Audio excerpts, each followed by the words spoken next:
Good morning, everyone. Kansas Sports HQ here, episode 48, Christmas Eve, and Palm Springs Collegiate League will be joining us soon. Pretty excited about that. How are you guys this morning? Excellent. Excelente.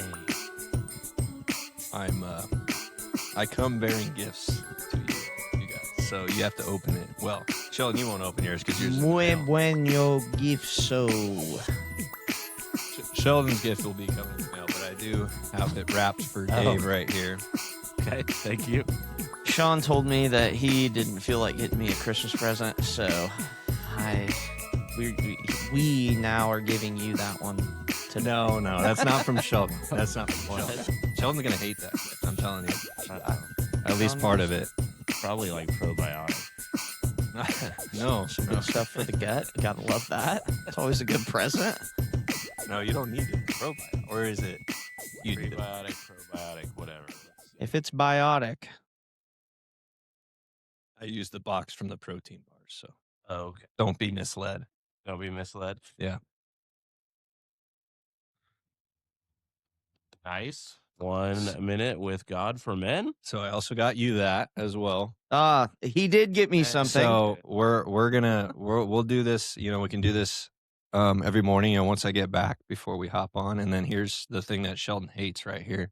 Just pure anger from this guy. Who's number 13? Oh, you know. Brock Purdy. Oh, I did not know that. Oh, well, now I know it. He's so Yeah. mad right now. You can see it. He's just like, oh, that is the worst quarterback in the league. Ah, man, thank you so much. Yes, what a of course. wonderful Christmas present for the 49er Yeah. fan. Thank you so much. Sheldon's is in the mail. You'll so at it least should have be. that. It'll be you'll retire it to your garage wall within a couple years, so don't worry. No, Brock Purdy thing? no, he's here for the long haul. I just retire all of the past Packers players onto my garage wall. Oh, So- staple them up there. Just Yeah. let them go. They're out to pasture in the garage. That's all it is. Yeah. See you later. It's a pretty impressive wall. But yeah, a lot of gold jerseys. I don't think they ever donned the actual gold jersey, though, Yeah, not much. which is probably good.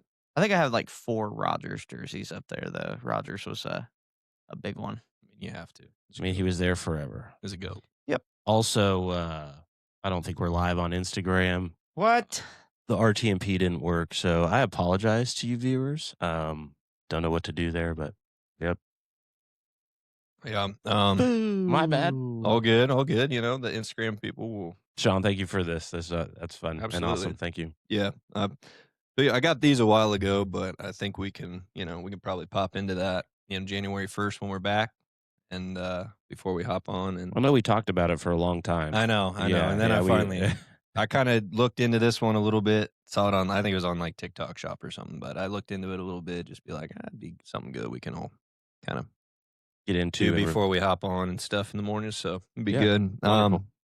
Just in the spirit of this holy holiday coming up tomorrow, I just wanted to read from Luke 2 to kick it off as we, just want to wish I'm going to have to hop off here pretty soon. I got before the guest gets on, because I don't say anything when guests are on anyways.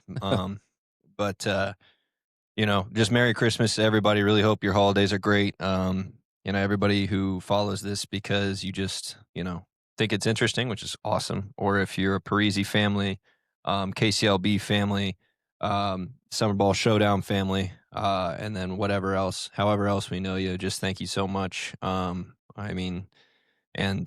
Really enjoy this holiday season. But I just wanted to read from Luke 2, as we get prepared for tomorrow, on Christmas Day, so celebrate the birth of our Savior. So, Luke 2, in those days, a decree went out from Caesar Augustus that all the world should be registered. This was the first registration when Quirinius was governor of Syria, and all went to be registered, each to his own town.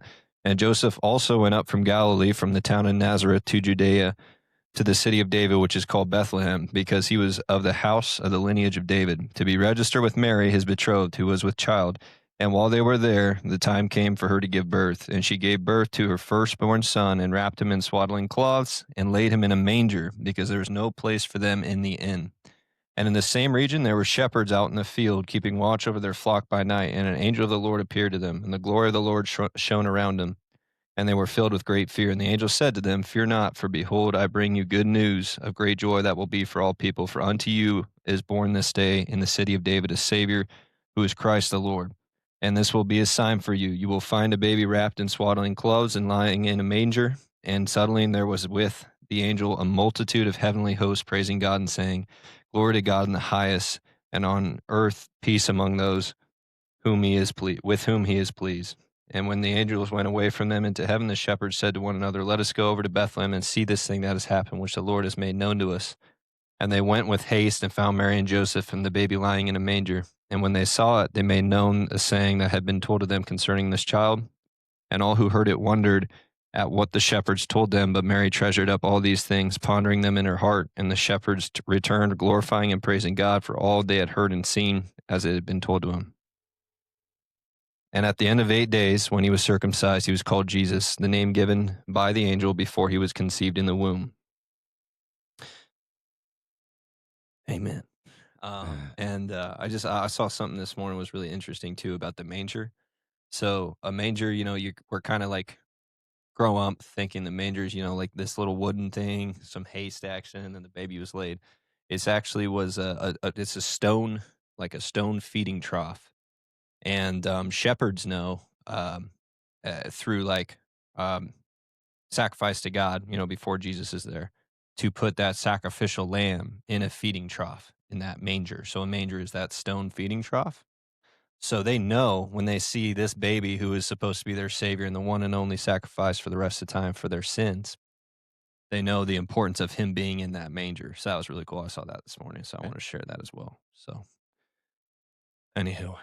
Love it. Merry Christmas, everybody. Merry Christmas to you too, Sean. I just want to point out that some of the chili post about chili with beans or no beans has been getting some good comments. So that's fun.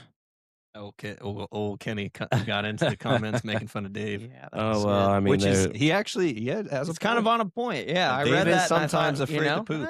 That's fair. It's fair. I mean, no, not afraid. Not afraid.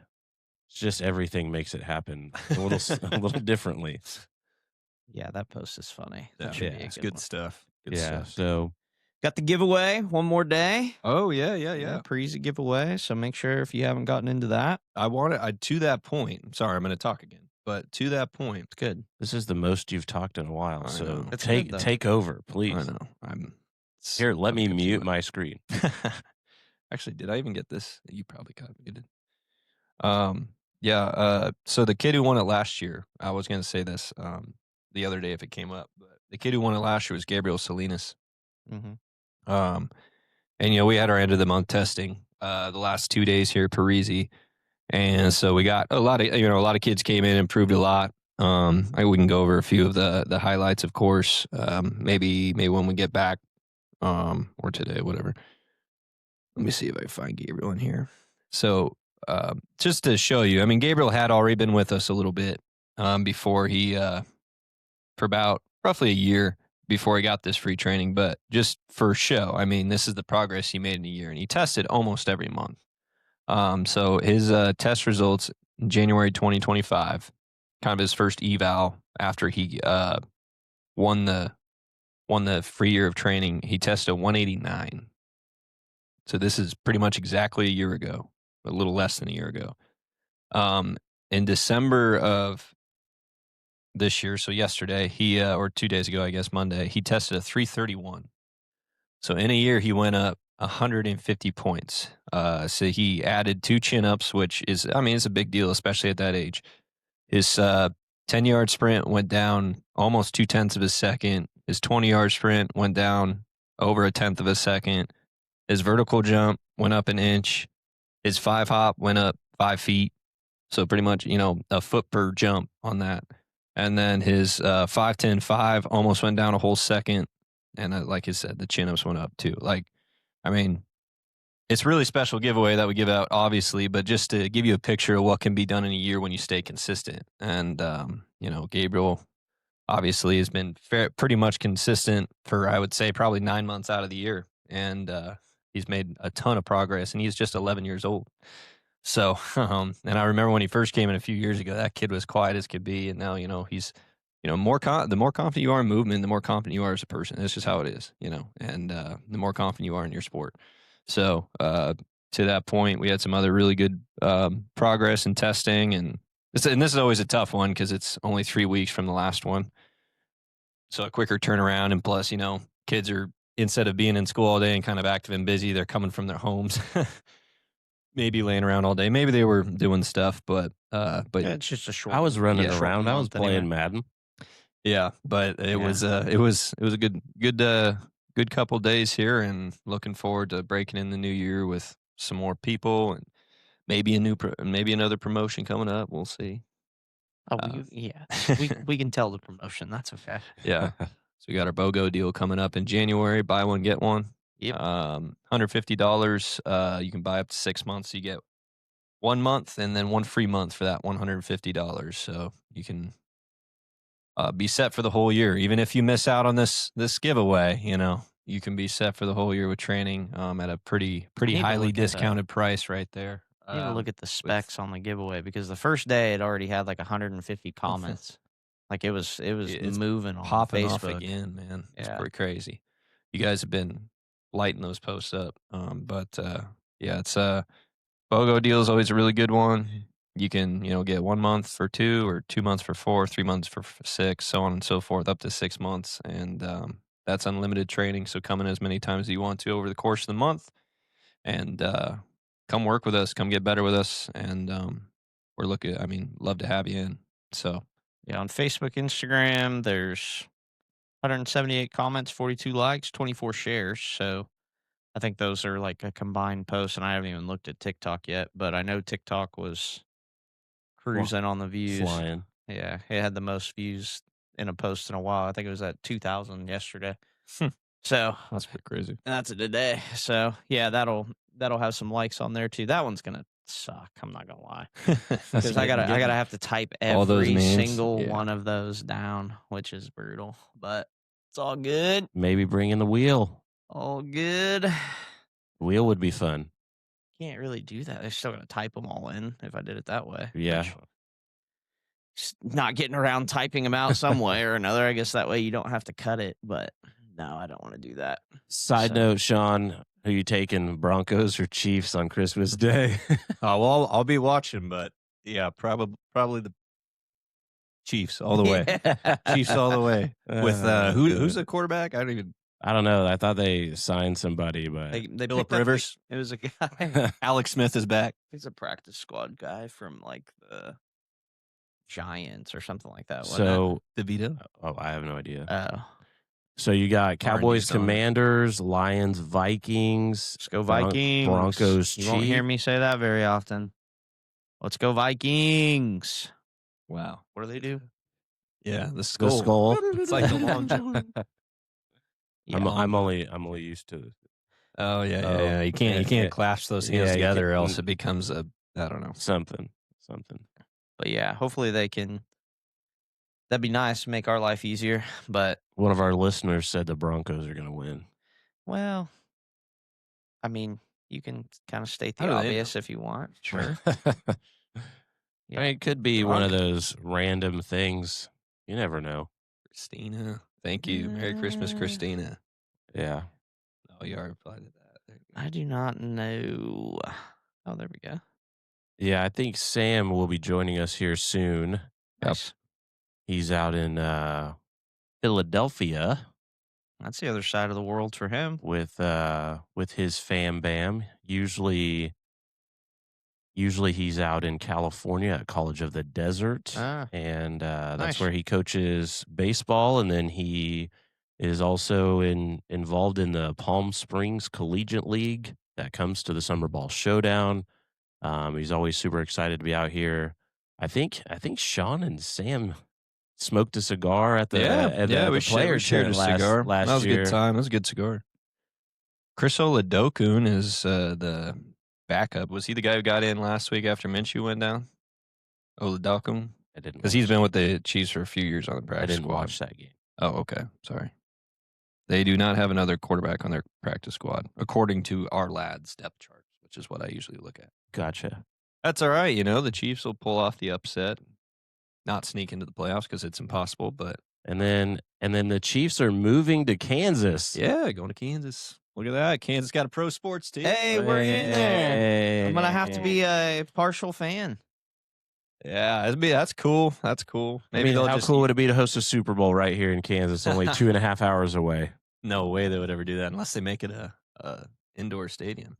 It's It gonna is. be domed. It's going to be domed. I did not know that. Yeah, that's why they're part of why they're doing that. All right, yeah, why not? Oh, so you Because then they want to be able to, they want to pick utilize up it. Arrowhead, move it over because that's pretty No. easy, probably, and then put a dome. I mean, Put a big tunnel. but they want to go. They want to go like some cool state of the art facility. The Chiefs are moving their headquarters over there. Their practice facilities will all be in there, and all that good stuff. So it's just That's good. it's a cool move for the state of Kansas. I mean, for the last however many years since they've been doing like report cards on facilities and everything around the league, Chiefs are always grading like bottom. low.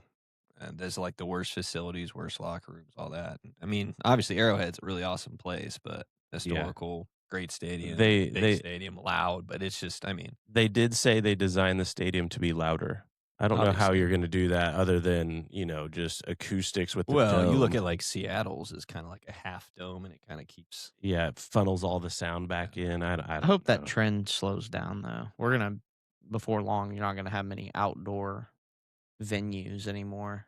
Lambeau, baby, it'll be the only Oh, one. we ain't done. Yeah, No. going up there. That's No. such Love the cold. that's such Trust an me, that boat advantage. I Yeah. will get to vote on, Yes. and that'll be a big NO. Yeah, just I mean, you look at the Bills' new stadium; they're putting a lid on it too, and trying to make it a little more, feasible for the fans to enjoy the game, but doing some stuff like Yeah. that. They don't like They- getting they're- hired by the Bills to they're do doing snow removal. They're doing it so that way they can all try to eventually host Super Bowls. Sure. That's the main thing. Which sure, economically you get it, but there's something to say about football games in the wintertime and being out there in the elements and like Well, that's the part of The Super sport. Bowl is in Santa Clara this year, and it's not a dome. Yeah, Santa It doesn't. Clara. Yeah. That's in the nicer part of weather of the country. What do you Yeah, mean? Sure. eventually they're going to move the Super Bowl out of America. They'll You might probably get put a them in light Brazil or breeze out something. there or something, but I highly doubt it's going to be bad weather. There he is. Good morning, Sam. How are you? What's up? Freezing. How cold is it where you are? Now,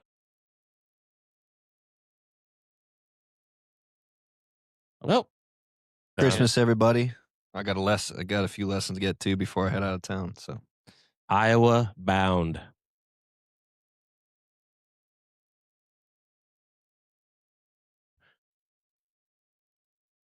But anyway, so the Palm Springs Collegiate League or Palm Springs Summer Collegiate League, however you want to call it, PSCL, they've been coming to the Summer Ball Showdown for what the entire lifetime of the SBS. They trusted us at the beginning, and all of their guys seem to be having such a great time. So we're excited to have them talk to us about this, talk to us about the College of the Desert, because those players from the College of the Desert can be found in the KCLB. I remember a few years back us having several of them on the El Dorado Walnuts, and scattered throughout the league. So that's super cool. While Sam gets that iPad charged. So who you guys play this weekend? We have the Ravens. Mm-hmm. Is Lamar healthy? Couldn't tell you. Don't care. You just need a win. Yep. I gotcha. Win and in. Malik gonna start? Probably Jordan Love, honestly. I mean, just depending on obviously how it progresses through the week, but they both practiced it in limited fashion yesterday. So they're kind of on the same track. Jordan Love doesn't talk to the media while he's in the quote unquote protocol, but They said he started passing some things. I did see that. so we'll see. I mean, I'm confident in either of them. I think that were two very different teams depending on who's playing quarterback, but they're both good teams. So it's just kind of a wait and see what the approach is going to be. And then I don't know. I mean, I think we're obviously playing for something. I don't know that the Ravens are anymore. So I think that's I don't know. I don't know if can be a they're. piece of it. They Let me might let me look to see still if be. they're out of it here. I know with that last loss, it's pretty slim. Like even if they were to win out, I think that it was Well, they need someone else to lose or they're the something. 5. They're the 5 in the wild card, so they would have to win out, and Indy would have to lose one. That's something like that. Well, Which I that's mean, probably pretty possible. Indy's it's yeah, crazy. I just don't know that they're going to catch up to Houston at 10-5. Is it only one spot between all of them? Yeah, Yeah. because you still have you have 2 spots left in the AFC. You have the Pittsburgh sitting in it right now, and then the wild card is Houston. So you have Houston's spot still open, and then you go to the NFC wild card race, and you have the Carolina side of it, which Well, they're winning their division yeah, now. yeah, but they haven't secured the spot. Correct. And then you guys are sitting at the 3rd wild card spot. Yeah. So it's pretty close. I mean, you guys need Detroit to lose for sure. Yeah, if they lose, we're automatically in, which is cool. They won't lose. Oh, I mean, Vikings are bad. Yeah, JJ McCarthy's out again. Yeah. I imagine they'll start looking for a quarterback. I can't even tell you if he's in, if it helps him or not, to be honest. Right. I saw a stat when we played them last. It was like you can literally hike the ball and spike it into the ground, and your QBR rating's like a 33 or something like that. And his QBR was like a 32 after that game. Oh, so wow. It was worse than that. Something along those lines. Sorry. We're back. We're back. You do know you got to plug that thing in, right? Yeah. Well, when I've been like out Christmas shopping and getting stuff for my mom, and I just got in, and my iPad's dead, and I just plugged it in. It was on 1%, and then as soon as I popped on, it just died. It's all So good. we're Dave at said you're out in Philly? Pittsburgh. Oh, Pittsburgh. Okay. Okay. Nice. Yeah. How was that?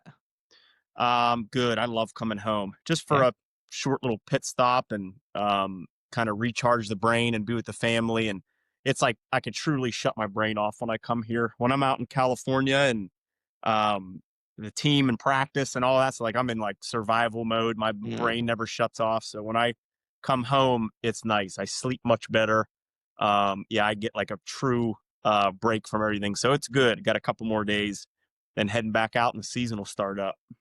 Awesome, man. That's great. You got a big family back there? Or is it just you and your folks? Or? Yeah, well, we somewhat of a bigger family, but everybody's spread out.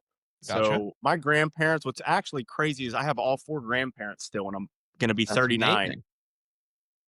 Yeah. So, and they both live about a minute away. So we get to see everybody. Yeah. And it's all pretty close and easy to do. And then we'll go drive out to New York and, like New York, Connecticut area, and we'll visit my sister and my nephew. So it's like traveling within traveling. Yeah. Yeah. That's awesome, man. Well, I'm sure they are happy to have you home, especially being as far away as you are on a day-to-day basis, because you're like Dave said that you're out there, and I was like, oh man, that's a different part of the world, basically. I was like, that's a long ways away from school. Yeah. Normally the weather is way colder. It's actually not that bad. It hasn't been we're too kind of bad. I feeling think the I same missed thing. the worst of it, actually. I think it was really cold like a week and a half ago and a lot of snow, and hasn't been too bad. That's awesome, man. Great. Well, we wanted to have you on here and chat about College of the Desert because we see some of those players in the KCLB. We want to talk about Summer Ball Showdown because you guys have been coming every year and just hear more about you and the programs you're involved in because you're one of our biggest supporters. We just love working with you and helping the kids grow in the game and things like that. So lead us a little bit here with what you do and talk about the College of the Desert.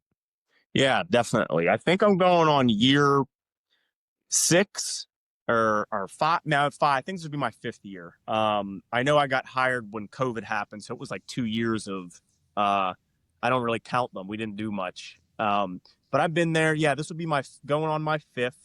And basically taken over a program that was always kind of like bottom level, bottom of the barrel, bottom in the state.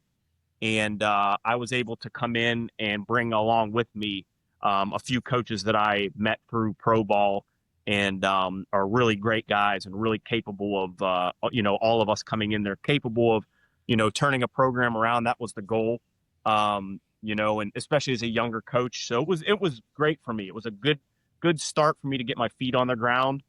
Taking over a program like that, obviously there's not an insane amount of pressure, because if you really can only go anywhere but up for the most part.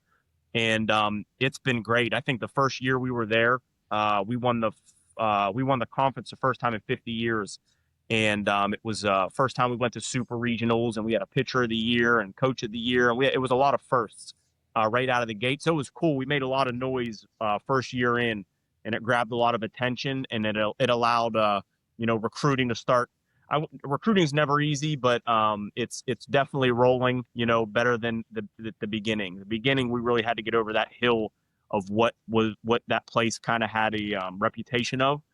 So, but we've made the regionals every year, all 4 years, and we've moved on 75 or more players in 4 years. I think we got ranked top 5 in the state in moving players to 4-year universities.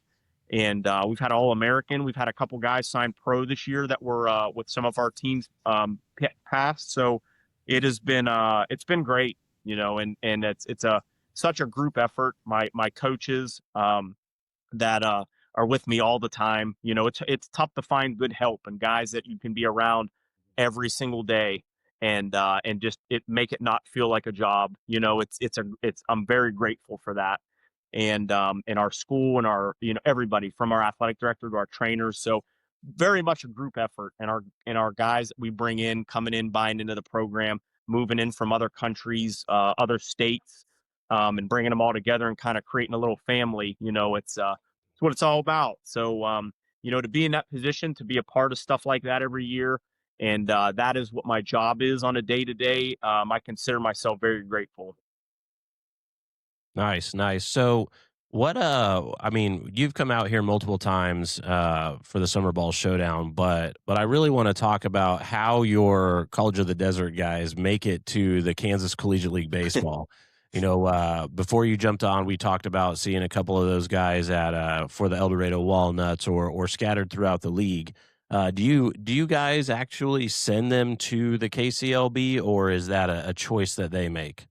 Yeah, awesome question. So our team is always made up. The core group will be made up of players from the Power Summer Collegiate League, which is in Palm Springs, every year, month long, give or take.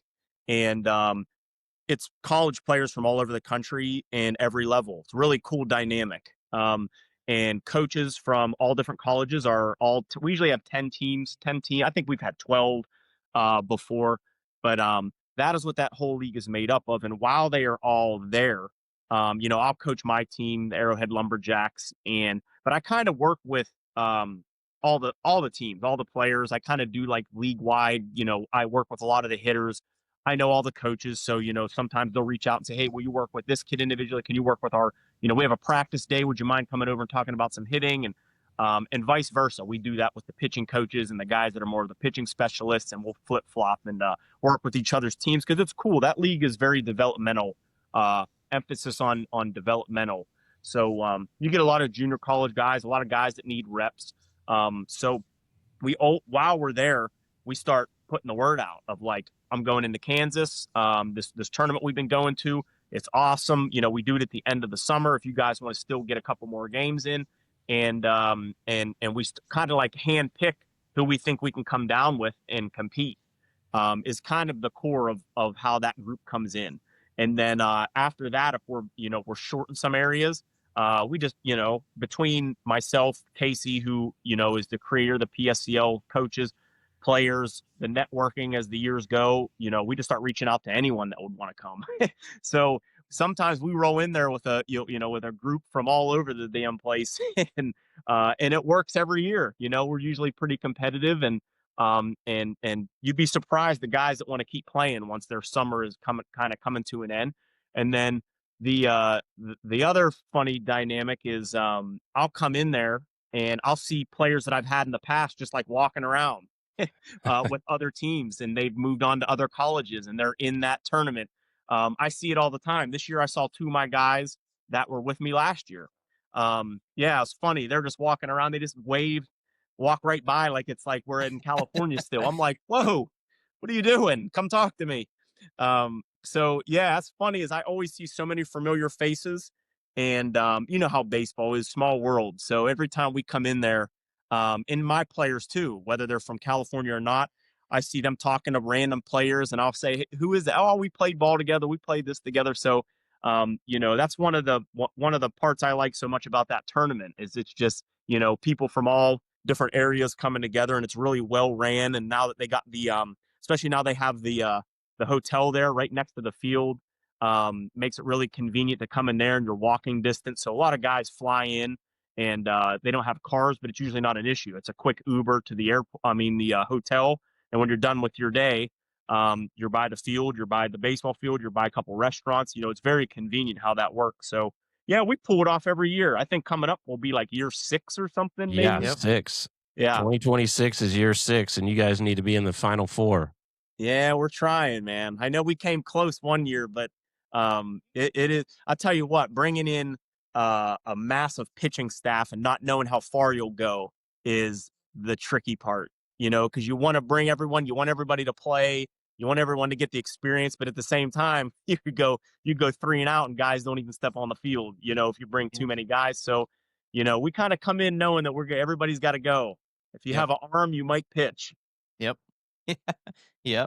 It is pretty cool. I think that the big picture stuff of the tournament, right? Like obviously the baseball is the baseball, and that's what everybody's there for, and the competition and like that side of it, like that speaks for itself. But you really kind of hit on a topic that I think needs to be told more is just how connected the baseball community is, and it's such a small world. And you know, like, so these guys that are coming into the tournament and they, you know, whether they're participating in the KCLB, you know, whether they're playing with you guys out in California, it's quite often that we see that, like, hey, they may be here in the middle of the country this summer, and then next summer they're going to the West Coast, and then the next summer we get them connected, and then they end up somewhere on the East Coast, right? Like, and they just are able to pinball themselves into all of these different opportunities. And it's a really cool thing to kind of watch just kind of unravel as athletes are, you know, they get older and they're playing and the levels are changing and the different things happen. But you know, if you're a player or somebody listening to the stuff that we talk about, like, definitely plug in, because the Summer Ball Showdown is doing a really good job of trying to provide opportunity for everyone and really trying to get people connected, because I think coaches are meeting more coaches at the tournament, right? They're getting the chances to talk to each other and network and just get to know like who's doing what where.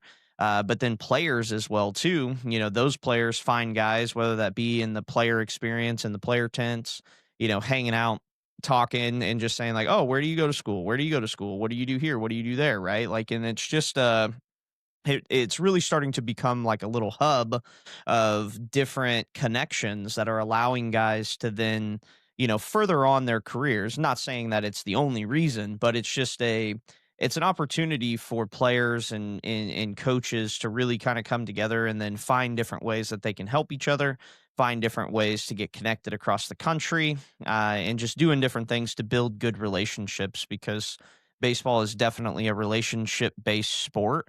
And you know, it's kind of a who you know mentality in some lights, and obviously you still got to do the baseball, right? Like, that's still the big piece. But it can definitely help, and it's been fun. You know, I'm usually running around just like a dog, working the whole time and doing different physical things and just moving and moving and moving, so I don't do as much of that side of it. But it's fun to watch it, like, because I can still physically see it happening. And you know, seeing you guys, and we appreciate you guys coming back every year, obviously, you know, being involved with the growth of the tournament, because things have changed every year basically, you know, and there's just been little tweaks and little things that are happening that, you know, it's trying to get better and better and better. And you know, so you guys have been sticking through that and like growing with it, and I think that that's commendable, and I think that's pretty cool. But it's awesome to hear that your players are enjoying it, because at the end of the day, that player experience is definitely the backbone of what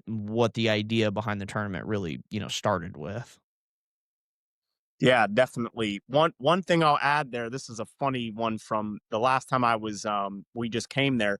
We had a massive rain delay, and there was a kid just leaning on the fence all by himself while we were just walking around hanging out. My whole team's in the dugout. We're not doing much. And I'm over there and I just said, "What's going on? When do you guys play?" Like, it was literally the only player I talked to the whole tournament like this from another team. And he was like, "Oh, we're after you." And I was just like, "Oh, you guys are in for a late night. Where are you playing at?" I think he asked me where we're from. And I said, "Oh, most of them California." He's like, "Oh, our shortstop is from California. What team?" And I told him, College of the Desert. It was Nick Eli, who was my shortstop at College of the Desert. He went to Newman University in the area there. Yeah. So there you go. Like, what are the odds that the only kid I spoke to from another team played with the starting shortstop from my team that we sent to Newman? It's in the area. It's how crazy that works. It's wild, man. One of my favorite stories is every time I announce the War Dogs, I get a text message. It doesn't matter what time it is. Hey, are we playing the War Dogs first? Make it happen. And then how many times have you played the War Dogs in the tournament? I think maybe every one. 4? I think maybe 1 year we didn't. I don't know. Did you play them this year? Yeah, I think so. I don't think we played them in the first 2 games. I think we might have played them. Honestly, I can't remember. It all runs together. Yeah, it really does. I mean, 5 days days of playing those craziness. guys. That's always a good group over there. We always pride ourselves on connecting the community through baseball. What have you had any players participate in the home run derby? I think you guys were always playing at that time. Yeah, I think for the most part, but no, there was 1 year where like we might have been done well early or played way later, and a few guys went in and did that. Why didn't you? Can't 100% remember though. Why didn't you go hit some tanks? Cool. Usually, well, wait. You had shoulder surgery, right? Yeah, when I was there, I was pretty fragile still. It's coming around, but I had I think both times I was there, it was like really bad while I was there, and I didn't get the surgery yet. And then the next time I came there, I had the surgery, and it was really bad because it was recovering. So it's like, I think for 3 years you've seen me, it looks like I'm just like in a sling all the time. Yeah, walking. Yeah. No, it's coming around. It was definitely not an easy recovery. Just have to be so patient.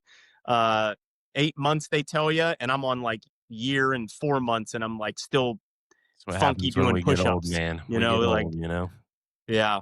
Well, I wanted to ask a little bit of a question more just on the college side. Because I think a lot of people listening to this, they know that there's college baseball coaches, but really have no idea what all goes into that, right? And what kind of the day-to-day looks like. And I train athletes for my main living, and that's what I do, and helping kids, try and find their way into college essentially is kind of part of the goal. So for you, especially when it comes to recruiting, right? What are things that you look for as a college coach, and during your recruiting process as you guys are trying to find guys? Give a little bit of tidbit into like, what are you looking for already, right? This time of year, it's the winter time.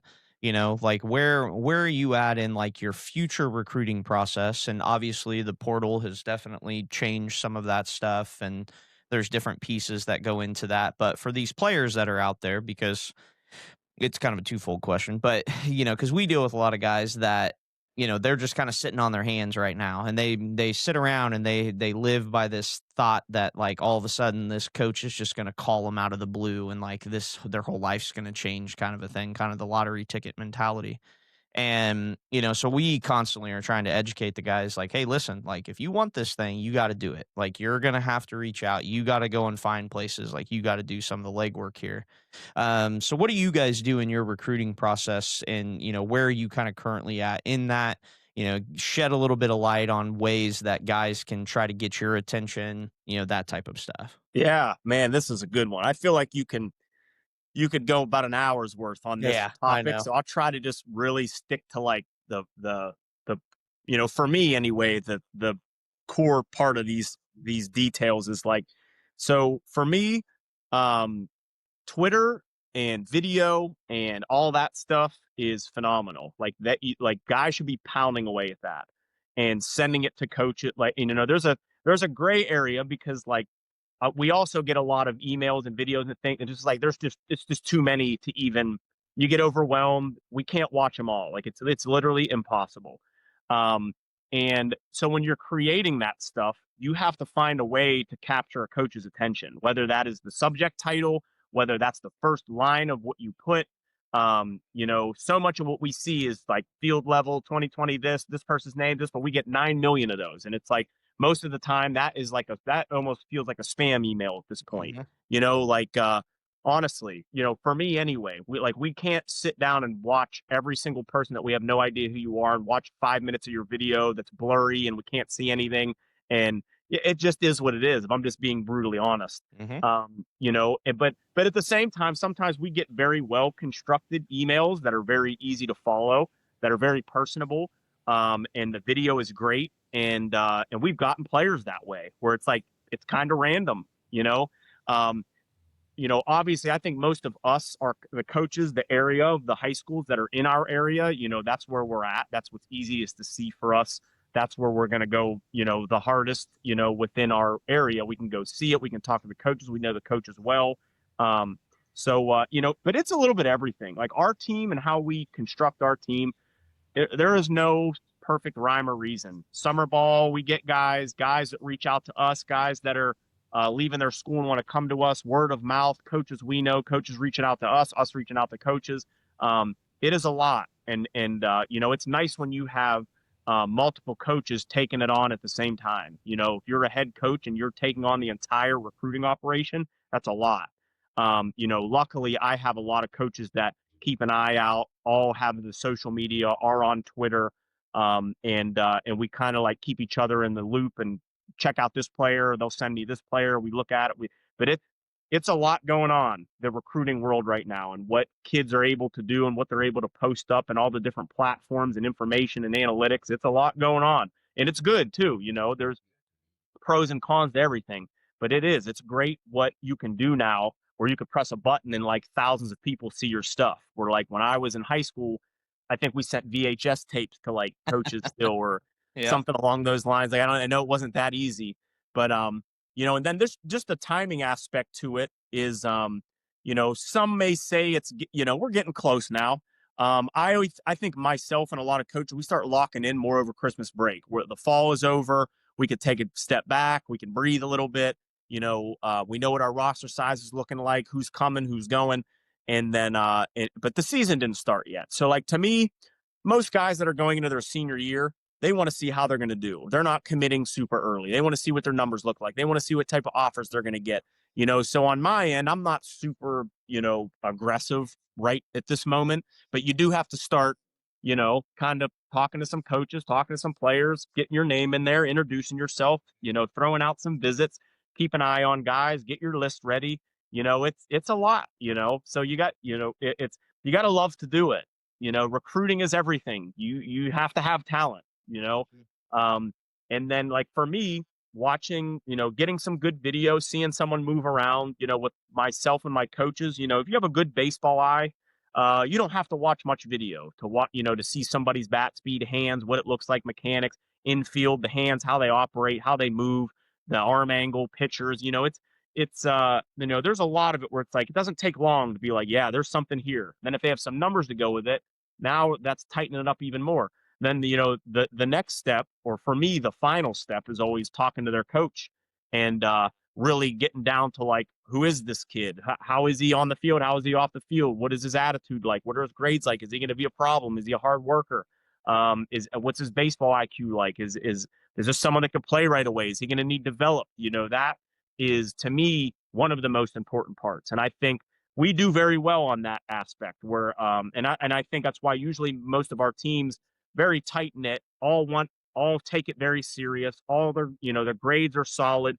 They know how to handle themselves. They're mature because normally if we're talking to a coach and there are red flags, we got to make that decision of like, do we want to go in on this or we want to know what we got coming in. So for any players, junior college play, anyone looking to move on to their next school, that's an important part of it is like who you are and your attitude and how are you going to affect the day to day. How's it going to affect your team? How are you in the dugout? How, your reputation, all that stuff. It's important. The numbers are always, more than half the battle in most cases, but that's a big part of it. A lot of coaches, they know that you bring in somebody that doesn't have, that part together. They could be an issue. Some people won't take a shot on that, or especially giving out big scholarships. You got to, is this investment worth it? Am I going to give $40,000 a semester to somebody that could be an issue? Am I going to give $40,000 to someone that can't handle themselves in the classroom and it goes to waste? So, all key points we tell our guys and we put a focus on. So, I hope I answered that. I kind of tried to hit it from both angles. No, you're good. Like you're good. That watching content, but also knowing, who is this kid that we got coming in and learning about them. Yeah. Well, I'll put you on the spot here with this question. What would be something that catches your eye, right? Like whether that be, if kids are going to hit you up on Twitter, if kids are going to hit you up email, like what's the thing that separates them? Because I know exactly what you're talking about, right? Yeah. 100 videos a day. Hey, check this out. Look at this. Here's my stats. It's so tough. It's so tough. And it does. Like it becomes spam. Like it's immediately that's where it starts to filter through your brain, even though you almost feel guilty about it because I've felt guilty. Yeah. Like, where I'm like, man, but then you start to prioritize the things that you got to get done in the day and you're like, dude, I don't have time to go through all this. Like there's just no way. And so like what's something, and you don't have to go too far into it, but like what would be a good piece of advice or a tidbit for a kid out there that might be listening that says, hey, try this, like what would that look like? Yeah. No, I got two good ones here. They'll kind of be like two different aspects. Perfect. Number one, the video. I'm a fan of training video. Like I know everybody has game footage and cell phone game footage, and like that doesn't do anything for me. Maybe sometimes with the pitcher, and it's behind the backstop and you can kind of see, and if it's clear, but man, we get so much footage where it's like you hear a sound of a bat and you watch a blurry guy run to first base. Mm-hmm. You hear the sound of a bat, you watch a blurry guy run around. It's like all you got to do is take a phone out into the, infielder, go out, have someone 10 feet in front of you, stand a little bit left or right, fungos, and go full speed. I've also had video where guys will field the ball and not throw it. And like field the ball like they're at practice and then not throw it and just flip it to the side. And I'm like, what? I could do this. I could go out there and do the same thing. Like, right. It's like, we want to see you move. We want to see game speed. We want to see 110%, and if you just do training video, it's like, just take a phone out there, set it up and hit 20 minutes of fungo and take some clips that you like. And it's nice and clear from an iPhone and from the front, from the back, catchers, some framing, some blocking, some throws down to second. Outfield's always a little tougher, I was an outfielder, so I know it's tougher to get footage from there. But BP from the side, BP you could just set it up right next to you. We see the bat speed, we see the hands, so I just like close up training video at 100%. Like that always is like, that does it for me. So some people will have good game footage, and that's another thing, but most of it is not, if I'm just being honest. So I think like that's an important part of it. And then another part is a lot of guys, just the way they're built right out of the gate, small, little, like that. We're at a day and age where like, you see how everybody is built. You see how pro players are built. You see how the best players in the league are built. It's like everyone's starting to look like football players. And that's a very important aspect. It's just, that's what it is. Everybody's so physical because that's the direction, sports move from back in the day till now. It's like everybody's so strong and big, and strength and conditioning and bands and awesome strength and conditioning coaches and information, and just so just being undersized, and not prioritizing weight room. It has to be like your lifestyle. It's just as important as the game of baseball. Because when you go to the next level, that's what you're up against. When you want to come right out of high school and be relevant, you're going up against a 24-year-old grown man that's in his 5th year of college. You have no chance most of the time. Yep.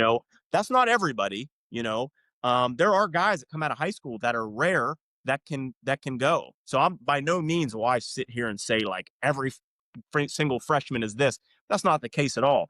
But I would say if you're going to put a percentage to it, most freshmen are, under the 8 ball, being too small and mentally not ready, physically not ready. Red shirt. You know what I mean? Like that's just how it goes. For me, I was, thinking I was on. It's funny now I look back, is when I was in my little high school here in Western Pennsylvania, and I'm thinking I'm on the draft board, and then didn't get drafted. Oh, man, well, definitely D1 now. Definitely D1. It's, Right. I'm a 165-pound outfielder in middle of nowhere, Pennsylvania, with some home runs and stuff, and can run really fast.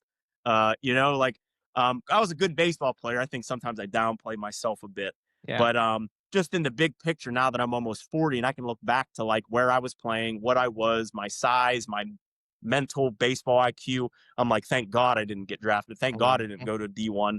I went to Division II here in Pennsylvania, California University of Pennsylvania, and same thing. I'm rolling in there with thinking I'm going to take this place by storm, and redshirted as a freshman, and caught me off guard. And it ended up being the best thing that could ever happen because I had to get surgery. I hurt myself. That allowed me to be patient with it, learn, get comfier with. I got to go through the whole fall. I got to go through another summer of baseball. Then when you roll in, bigger, stronger, smarter, more comfortable, all the older guys are leaving. That I hit the ground running. My first year, I was like a starter almost every game. That allowed me to do what I did at that school, for 4 years, break some records, do all that kind of stuff. If I'd play my freshman year, I might have got 20 at bats, and you don't know any better. You want to play. You're stubborn. You think you're good enough. And so when I can look back, I'm like, that was the best thing that could have happened for me.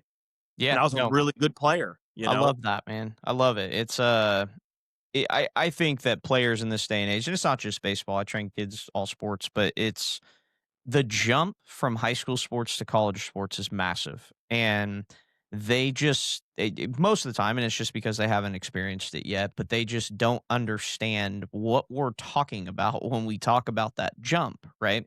And to get noticed is one thing, but then to be able to produce is another thing.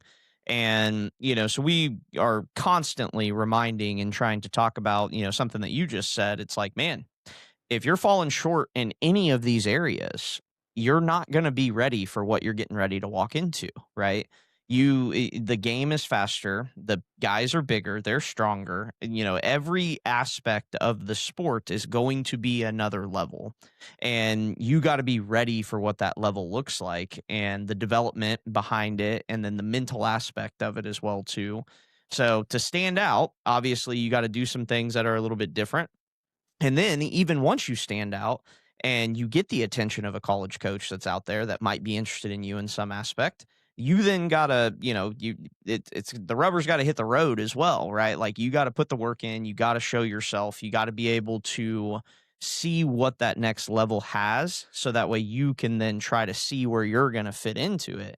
And most guys just, and again, it's not to their quote unquote fault. It's just there a lot of times like you gotta you gotta put the work in, and ultimately that's what it boils down to, is being as prepared as you can possibly be. And even when you think you're overly prepared, you're still probably underprepared for what you're actually getting ready to walk into. So that's kind of the piece of that. But I actually have to hop off here as well too, Sam. I got a one-on-one that came in early because Christmas Eve. But very nice. Very nice to see you and hear you. I appreciate all the work that you guys are doing. I wish you guys nothing but success here in the spring, and I look forward to seeing you every summer, and we'll see you again this summer as well. Yeah, see you in a couple months here. Yes, sir. Yeah, yes, sir. We'll talk soon. Have a good one, man. Road. All right, thanks for having me on, guys.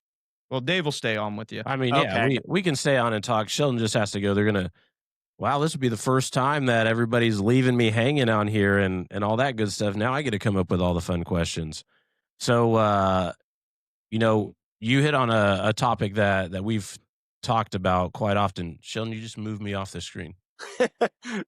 Because yeah, timeout here. Sorry. Forgot you're on. Yeah, there we're good. We're good. Little, just running around all crazy. We talk about that often with some of the players and everything that come on or coaches, and that was a pretty good take. Obviously, we have some comments that showed up on here. One of our listeners said, you got to have that attention type of stuff. So, but outside of that, I want to talk Summer Ball Showdown because I have to recruit coaches and teams, and I want to talk about our relationship that we've built over the past 5 years. It was a shot in the dark to reach out and then get a hold of you to get you guys to come out here and do these things. I know in the past the Power or the PSCL has participated in another tournament. But I don't know if that was something you participated in or if it was Dill. We don't say the other tournament's name. We know that, but what was it about the Summer Ball Showdown that brought you guys here through our conversations? Just honestly, when I first started coming in, I think I was probably 30. I'd have been 32 or 33. We just wanted to do as much as we could. Any opportunity that came to us where we can take a team and just go do our thing and get more reps. I was all about it. Just flying cross country for anything baseball related, especially in my younger 30s, is that's fun to me. It's let me take a new group, let me go in a new area and let's go. So he came to me with it. He's like, what do you think about going into here? And I didn't even think twice, of coming in. So now that I've been there and I know what it's about, and I'm starting to I know all the faces, and it's almost it's routine at this point because everybody's so awesome there. It's like you it's guys a point for you to go home right after. Oh yeah, and then I didn't even think of that part. That is definitely makes it that much easier because I go home to Pittsburgh at the end of every summer, so it's on the way. So it literally works out perfectly. So that is also another part of it that makes it very convenient for me.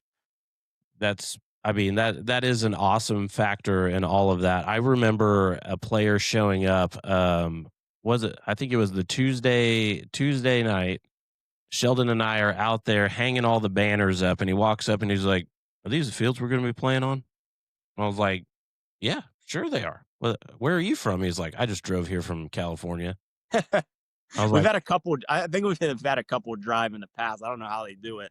Yeah, but, he was going from your league back home to Illinois or something like that. Oh, okay. So he was stopping on the way. Yeah. And then that's what I mean, man. It's we pull it off by any means necessary. Fly, drive on your way home.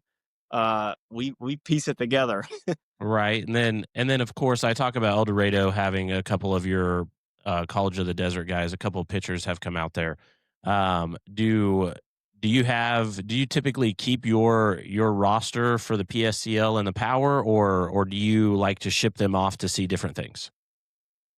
So you mean whenever we are done with our summer? No, your college team. So College of the Desert, those guys, most of the time coaches send players to different leagues to get different looks and different things. And, we've had a few of your guys from the College of the Desert in the league. I just didn't know who is sending them here or if our guys are reaching out to them. Oh, okay. Gotcha. A little bit of everything. Some guys, it kind of works this way with most of our guys is a lot of them for summer ball, we'll talk to them about it. We try to make sure everybody has a place. If somebody is clueless of what they want, they don't have anywhere to go, we'll intervene. There are a lot of guys that will start reaching out on their own, though, of leagues that they would like to be in, teams that they would like to play for. And by all means, we're knock on the door, be annoying. That's sometimes how it has to go. But then there's also coaches that we know well and that we know they could play there, or we think that would be good for their fit, that they're capable of playing at that level. But the guys that you'll see in the Summer Ball Showdown, they played all summer out there, and then their school is there. So it works out that way where, like, I think they live there because of school, and instead of going home, they're playing in the area in Kansas on a team. And then when the Summer Ball Showdown happens, they're already, the team's already on board with the Summer Ball Showdown. So you'll see a couple guys because of that. But I think the main source of that is they're going to college right in that area. Okay. And then they just stay there over summer because they have housing. Yeah, that makes sense. I just received a text message from one of our listeners. What is the worst Christmas present you've ever received? Worst Christmas present I ever received? Man, I don't know. I can't remember the last time I got I get anything bad, I fake like I like it. I would say, have you guys ever hear of something called a gag bag? Yeah. Instead of a grab bag, gag bag? Yeah. The bunch of like white elephant gag gifts or whatever. So instead of something nice, it's like something horrible. Yeah. I can kind of remember something like that where I think it was my uncle Donnie, who's like a big hunter. I think it was just like chopped off deer hoofs or something, like in a bag. Oh, wow. Yeah, wrapped up in a present, open it up. I think it was just like deer hoofs or deer feet or something in a bag. That was that. I mean, that's all I could think of. That was a pretty bad one. Yeah. I'm trying to What do you think got? of, What's yours? I'd have to really reach back into the memory bank for having a bad Christmas present. I don't know that I think the worst one that I've ever had would have been like when my dog got sick because he was chewing on the Christmas tree and just threw up all over the place. I mean, that would be the worst gift. Little gift for you? Yeah. But that, I don't know that counts. It's fun. We'll count it. Yeah. It took me a while to clean it up. It was a lot. It was a lot. Deer hoofs and dog puke. We'll count it. Yeah. So, what are the plans for the holidays? I mean, you said that you're going to see the grandparents. You're going to go to New York or the Connecticut area. The Summer Bowl Showdown's known for its food. So, any good food things that you're going to be doing up there? We'll do like tonight's really low key. Like I said, most of my family's spread out. Like all my aunts and uncles and everyone, their kids are all over. They all go out to see them and their grandkids. So like it's pretty low key for the most part. But tomorrow, yeah, my grandparents live, both of them, 5 minutes away. So we'll go to one for a couple hours, go to the other one for a couple hours. But my grandparents are straight from Italy, like Rome area. So we'll always have, spaghetti and meatballs and sausage everywhere and wine. And, that's right up my alley. So that's my big, cheat day. Anything goes. I try to eat, somewhat healthy, but tomorrow is no restrictions. So what's your Christmas stogie? Oh, you know what is funny? I just smoked one last night because my friend from Chicago gave me one. Have you ever heard of the brand? It's called Tabak, Tabak. I have not. It was good though. Because I stopped in Chicago on my way to Pittsburgh to see him. We hung out for a day or two, and we smoked one there. He showed me, and then he gave me one to take home, and I smoked it last night. I don't think they're very expensive, but it was really good. Not like what you give me. Oh, we are very, very spoiled here with our cigar guys. Matt Jabara at JT's Liquor, Valentino Cigars. He always does some fun things with us, and then we have Brett Harrington at River City Cigar. So maybe if you could get here on a Tuesday, I could take you to River City. I always come in absolutely last minute. You miss the coach's dinner, which I always have a player coming in to grab our stuff every year. Those things, but Sean talked about smoking a cigar with you in the player tent, and he was like, that was awesome. That was just a great conversation, and all that good stuff. So our relationship continues to grow, whether it's with the league, whether it's through Summer Ball Showdown and all kinds of stuff. Are you going to be at ABCA? No. Okay. Well, bummer. I'm actually going for the first time. I got one. Hopefully my thing doesn't die, but it says 1%. It's been on 2 the whole time. I just saw it go to 1. Well, it's just a warning. It's in Columbus, Ohio. I've never went. I heard it's cool though. Coaches everywhere, just like a big baseball event. Yeah.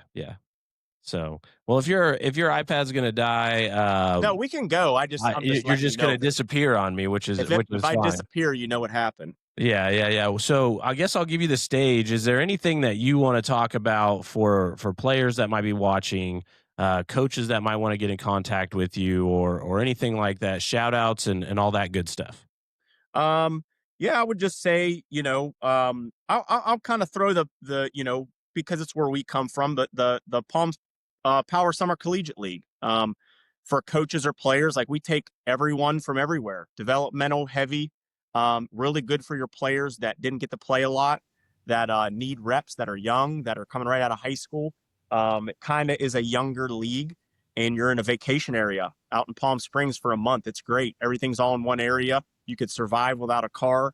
It's viciously hot, but it's a beautiful place. We play out of the Angels Old Spring Training Facility, and that's a big project we take on in the summer. It's really fun. So I think it's going on. It's like 8th year, maybe, give or take. And just to my coaches at COD that are with me all the time, Casey Dill, Reed Santos, John Tessier, Dalton Thomas was with us this year, Richie Amavisca coming in. Some of our older players are coming in as assistant coaches, which is cool, watching it come around full circle.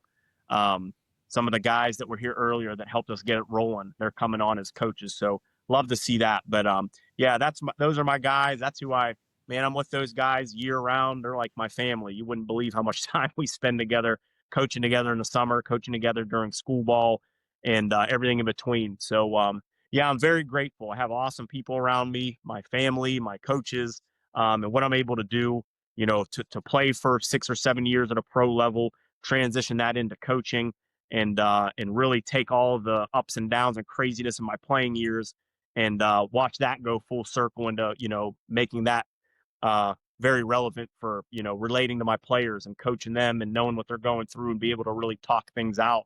Because I had to go through the same thing they did, and go through all those hoops to really engage with them and understand where they're coming from. So just very grateful for my whole run. And for players, like, it gets rocky. There's no getting around that. You have to love how hard it gets. I've said a few times, in podcasts like this, but if you don't have that piece in you, that it'll just wipe you out, because it gets so hard. Like, you want to make it to the top. It's the way this thing works. Baseball is such a failure sport, and you have to be so resilient and mentally tough, and injuries, and there's a lot of it that's not fair, or you won't think it's fair, or you're not where you want to be, or you're not making as much money as you want. Or that's just things you got to battle when you go through it, and you have to truly love it, and you have to love how hard it is, or it will take you out, because it gets tough. So don't think any players or anyone just skips through and it's all easy and great for everyone. Everybody has their stories and their comeback stories, and you got to go. Most players want to be a professional and be on TV. You have to take Bryce Harper's job. You have to take Aaron Judge's job. You have to take Tatis's job. Like, that's how you have to think. It's how good you have to be. That's how hard are you willing to work to be that person? And most are like, you work kind of hard. You have to be nuts. That's just the way it is. And most don't have it. Most don't go hard enough. If you want to be that, like, 0.5% in the entire universe that gets to play baseball on TV, what are you doing to get there? Ask yourself that. So I guess that's just my last thing I'll throw out there. Yeah, man, you hit the nail on the head in every aspect. I mean, this was an awesome conversation and all of that good stuff. But at this, we've hit our time, man. Like, we're an hour 9 in, and it's been an awesome conversation. I will get this posted up. And do you want me to tag the league, tag the school? How do you want me to do all that? Yeah, you can do both. PSCL, COD, myself, Casey. You could throw us all in there. All right. Sounds good, man. Well, Sam, thank you for jumping on with us, making some time away from family, and really, really digging deep with us for our episode with you guys. I just want to wish you a Merry Christmas, and it's it's awesome that our relationship continues to grow, and I'm thankful for that. And yeah, all that good stuff. Have fun. Yeah. Have a good holiday. Enjoy the family. Be safe, and we'll talk soon. Yes, sir. We'll catch you later. Bye, Dave. Well, solo here, and I guess that's it. Episode 48, Christmas Eve, with the Palm Springs Collegiate League and head coach, College of the Desert, Sam DiMatteo. I just want to thank everybody for joining us. I wish you all a Merry Christmas. Be safe, eat good, enjoy the people that you're surrounding yourself with, the loved ones. I'm thankful for the family that I have and the family that we continue to grow throughout our entire organizational structure and the cities we're in. And yeah, have a Merry Christmas and stay blessed. Thanks for joining us.